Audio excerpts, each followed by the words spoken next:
Shortcut lang natin. X times X squared. Then, add lang natin para sa gitna yung last term. 4 plus 5, 9. Then, lagyan lang natin ng X. Tapos, multiply naman natin yung given numbers. 4 times 5, 20. Next, ulit. X squared. Add ulit 9 plus 7.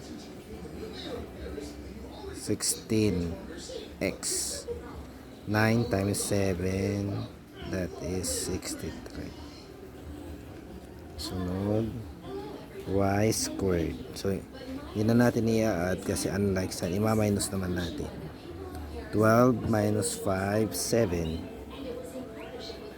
Y, anong sign? Mas malaki yung negative sa 12 kaya negative 7y. Then multiply 12 times 5, 60. Negative times positive, negative. X squared. Like sign, 8 plus 5, 13.